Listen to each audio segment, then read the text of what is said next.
Morning class 8th. I hope you all are doing well. So in the previous class of English literature we revised our first chapter. So in today's class we are going to revise our second chapter, and I hope you all have learned your first chapter, and if you not, then learn it as soon as possible, because at the end of the July or start of August we are going to conduct your UT1. So be prepared for your UT1 and start studying. Okay, so let's start with our second, or we can say the first poem of our book, The Ant and the Cricket, Cheetie or Jhingar. So this is a moral poem we have studied in a detail, so let's revise it in a very quick. A silly young cricket, accustomed to sing through the warm sunny months of gay summer and spring, began to complain when he found that at home his cupboard was empty and winter was came. एक मूर्ख और उदंड जो झिंगर था वो complain करने लगा था जो अब कि मेरा जैसे ही सर्दियां आई हैं मेरा भंडार खाली हो गया है, जो कि गर्मी की और बसंत ऋतु में सिर्फ अपना समय गाना गाने में बर्बाद करता था। वो अब कंप्लेन कर रहा है कि जैसे ही सर्दियां आई हैं मेरा जो भंडार गया है वो खाली हो गया है। Not a crumb to be found on the snow-covered ground. मुझे खाने का एक टुकड़ा भी नहीं मिल रहा है जो ये बर्फ से ढकी हुई जो पूरी भूमि है उसकी उस वजह से। Not a flower could he see, not a leaf on a tree. Oh, what will become, says the cricket, of me. So you can see that there is a rhyming scheme. Not a crumb to be found on the snow covered ground, not a flower could he see, not a leaf on a tree. Oh, what will become, says the cricket, of me. अब उसे खाने का एक दाना भी नहीं मिल रहा था क्योंकि जो पूरी भूमि थी वो बर्फ से ढकी हुई थी और पेड़ों पर एक भी फूल भी नहीं थे, और झिंगर बोल रहा था कि अब मेरा क्या होगा। At last by starvation and famine made bold, all dripping with wet and all trembling with cold, away he set off to a misery ant to see if to keep him alive he would grant him shelter from rain and a mouthful of grain. So now he is starving, यानी कि वो भूख से, जब हमें बहुत ज़्यादा भूख लग रही होती है तब उसे starvation कहते हैं. So now he is facing starvation. उसको उसकी भूख के मारे जान निकल रही है और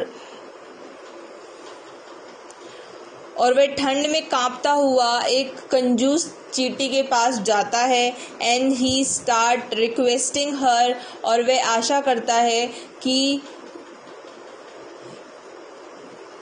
उसको इस बारिश से बचने के लिए और वो चींटी उसको पनाह देगी, जगह देगी और अपना सर छुपाने के लिए, और उसको कुछ भोजन भी दे देगी उसकी भूख को शांत करने के लिए. He wished only to borrow, he would repay it tomorrow. If not, he must die of starvation and sorrow. Says the ant to the cricket, I am your servant and friend. But we ants never borrow, we ant never lend. But tell me, dear cricket, did you lay nothing by when the weather was warm? So here the ant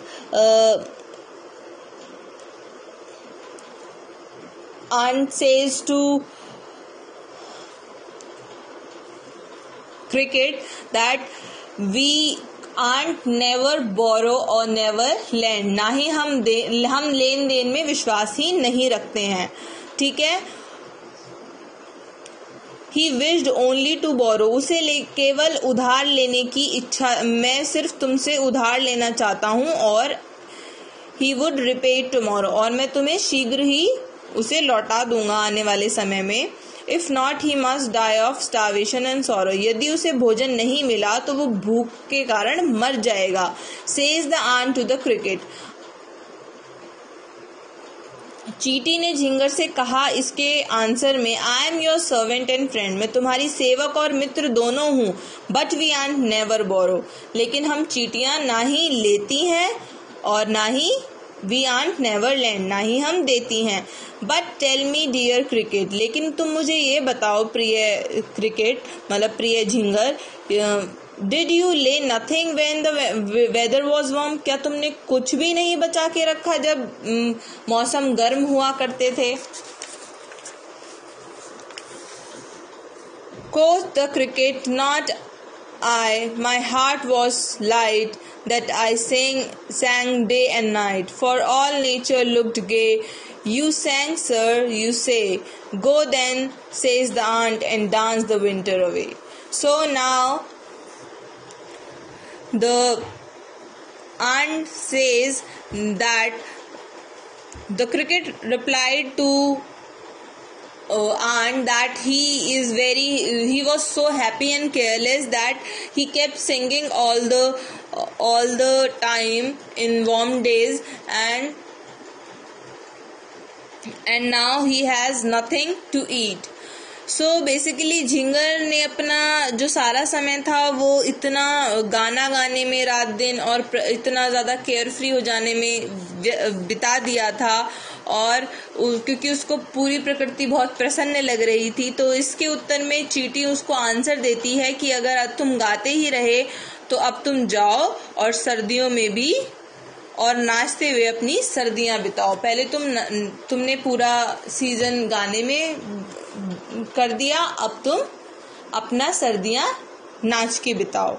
so now thus ending he hastily lifted the wicket and out of the door turned the poor little cricket.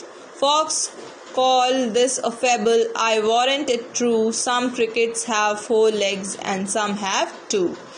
So basically the ant having refused to help the cricket and turned him out and closed the door.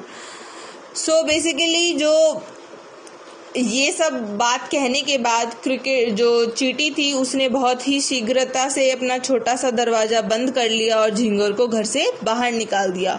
Fox call this a fable.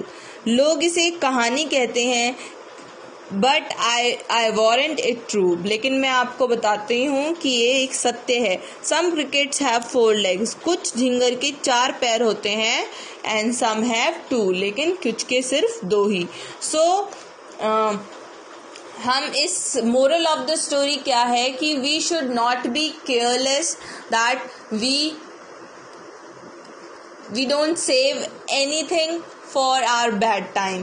We should always save something for our bad time, so that we can survive in our bad times also. So this is a moral of the story, moral of the poem. Now you have to learn this exercise, full exercise, and please start studying, students, and thank you. Have a good day.